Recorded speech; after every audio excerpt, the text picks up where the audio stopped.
Hi guys, welcome back to my channel. So today, because it's that time of year when people go back to university or people start university for the first time, I thought it would be a really good time to do a university advice video. So a bit about my university background then. So I went to the University of Surrey and I did a BSc in business management, where I was awarded a performance scholarship during my time there.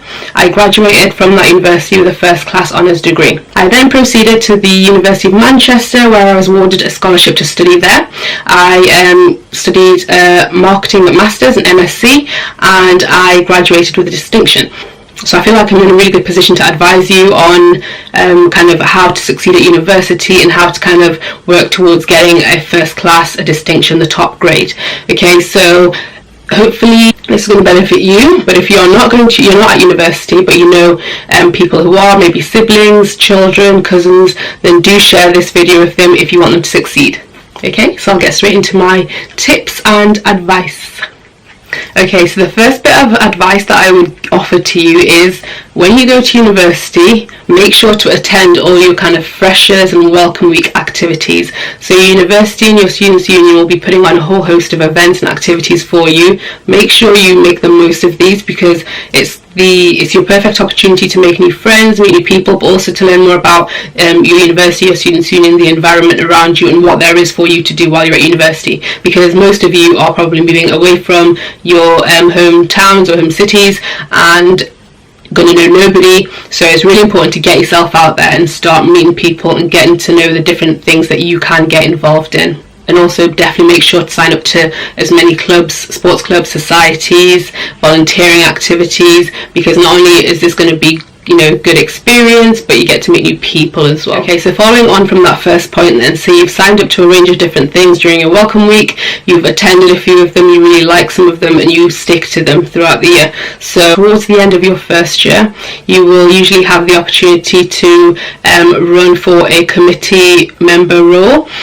So there's a range of different roles. It usually tends to be things like a president role, treasurer, social sec, and different things like that. So I would definitely recommend that you kind of take on or put yourself forward, nominate yourself for one of these committee roles, because it helps you to develop a range of transferable skills that employers look for. So definitely do this and be strategic about it as well. So for example, if you want to go into finance, you might want to run for a treasurer role. If you want to go on to take on leadership roles, you might really want to aim for that president role. So be a bit strategic with the way you with the opportunities that you take on.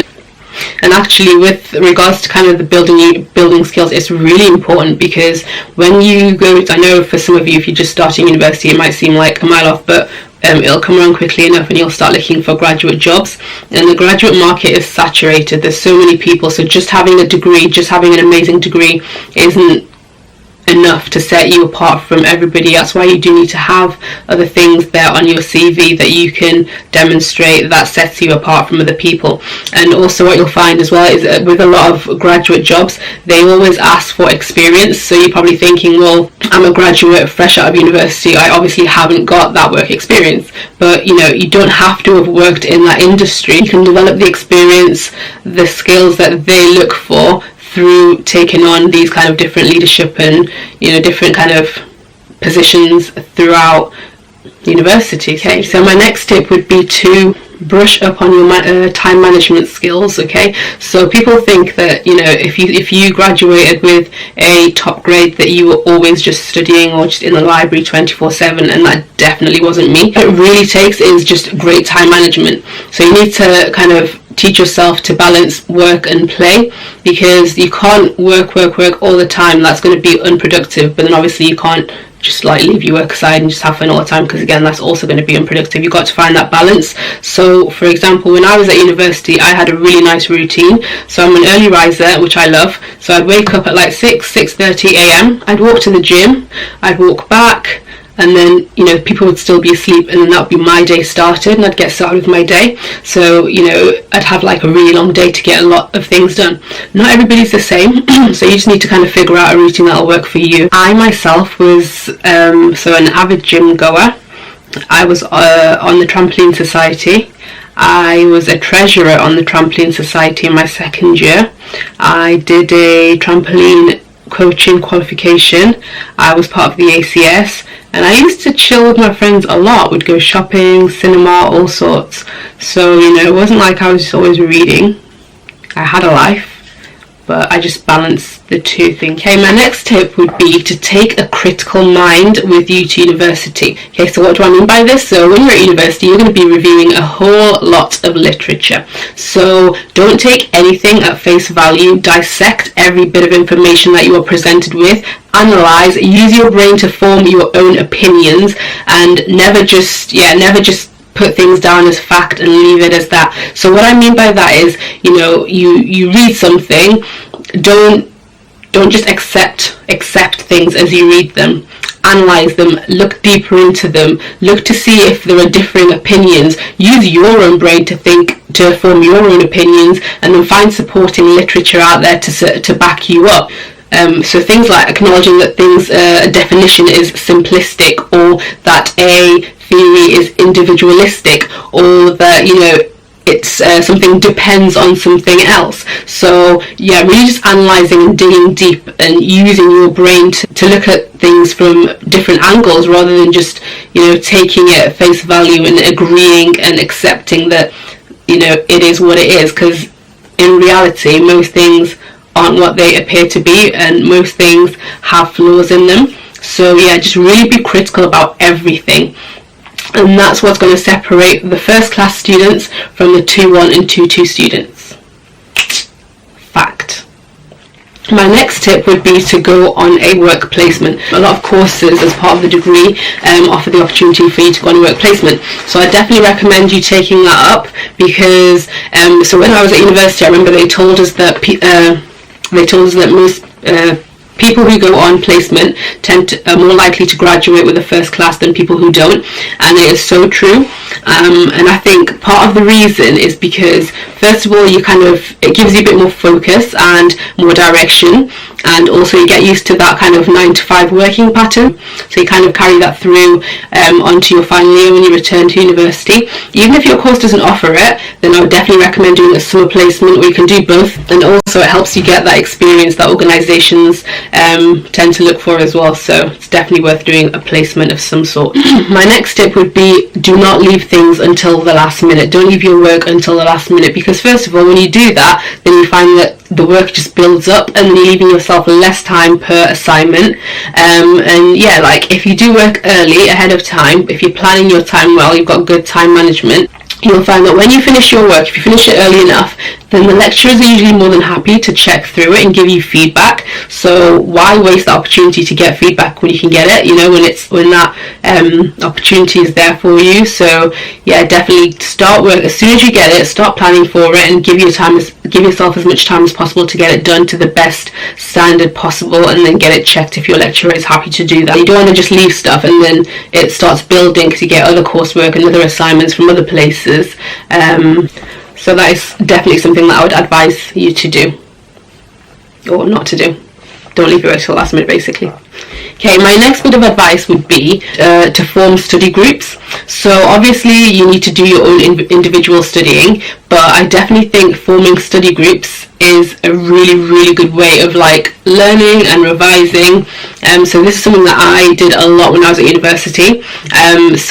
We'd kind of do our own individual thing, and then we come together and just discuss what we've learnt. And it's really good because you find that areas where you have gaps missing, somebody else will be able to fill those gaps, and areas where other people are missing gaps, you'll be able to fill those gaps. So it's just a really good way of supporting each other, and it really very good, because actually talking about what you're learning and kind of teaching others in areas that they're maybe not so good at is a very, very good way of learning. So definitely I would recommend you doing that. My next tip is one that you are probably most likely going to hear said to you at university time and time again, and that is to immerse yourself in the literature. And it sounds like very lectury kind of talk and quite corny, but genuinely by immersing yourself in the literature, that's what's going to make exams enjoyable. That's what's going to make you do amazingly throughout university. So what I mean by immerse yourself in the literature is that you need to actually really get in there, get stuck in, get reading, read broadly, because at the end of the day, so when you're revising for exams, for example, so a lot of people tend to just cram, and then when the exam comes, then because you just cram things in, you literally just learn things parrot fashion, then you're not flexible. So if they phrase a question a certain way that isn't in line with how you crammed all the information, then you're going to become stuck. So whereas if you immerse yourself in the literature and you really read deeply, understand what you're reading, then that's when you find that, you know, it doesn't matter how they phrase the question, because you have that knowledge and understanding, so you'll be able to answer the question however it's phrased, however they put it. So 100% I would say immerse yourself in the literature, and that's why it's really important to study a subject at university that you genuinely are passionate about, because if you're passionate about it, then you know you're going to want to read more into it anyway, whereas if you're not passionate about it, you're going to get bored and you're not going to really make that effort. So that is definitely one massive bit of advice that I would give you, and like I said, you probably will hear it plenty of times at university, but it's so true, and that's like one of the big things that's going to lead to your success and to you getting a first class.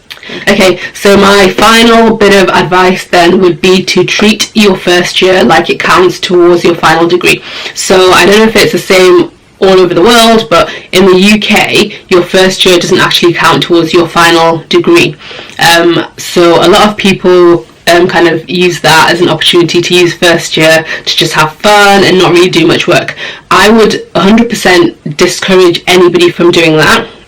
I mean, for starters, like if you get a first class in your first year, as I did, then you get a scholarship. So you get a ton of money, which is amazing. Now, I don't know if it's the same across all universities, and I wouldn't even say to check if your university does it, because you should be working towards that first class anyway. You shouldn't be doing it just because you get money. However, I guess it does help to know, because, you know, if you are somebody who does need a bit more of a push, then it can be an added incentive for you to work towards that grade. But honestly, don't use your first year to just mess around, because your first year should be what you use to warm up and to get to that standard, to that level that's going to get you towards that first class. If you're playing around in your first year, then when you get to your second year, that's going to be your warm-up year, when really that should be the year when you're really kind of getting those solid marks, ready to get that first when you come to your third year, to your final year. So yeah, don't play around. Obviously, you know, it all comes down to time management again. If you're kind of managing your time well, then you should be able to have fun as well as do work and get the great grades. I personally had no idea that you receive a scholarship for getting a first class, so it came as a pleasant surprise to me.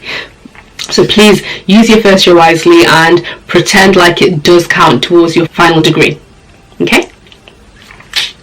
Okay, so they're the tips that I'd give you. Obviously, make sure you're attending all your lectures or your seminars. You're paying to be there. You're not going to get the top grades if you're missing out the vital bits of information that you're being given. And also, like, nail down an exam technique that works for you. So I nailed my exam technique down to a fine art, and it really worked for me and the way that I studied. So if you want me to do like further videos about essay writing, exam techniques, do let me know. I'd be more than happy to do those.